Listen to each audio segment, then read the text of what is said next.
Ребят, напоминаю, от 1 100 000 до 1 300 000 таунхаусы в городе Сагаро продаются. Следующим летом уже все будет построено.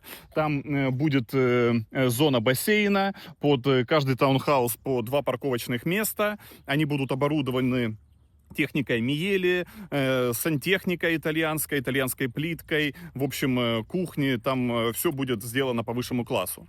Тем более это находится, смотрите, вот тут такая вот аллейка, это прям при въезде в город, там спортивная площадка, это вот вся вот тут новая зона сейчас будет строиться, тут тоже сейчас будет продолжение аллеи.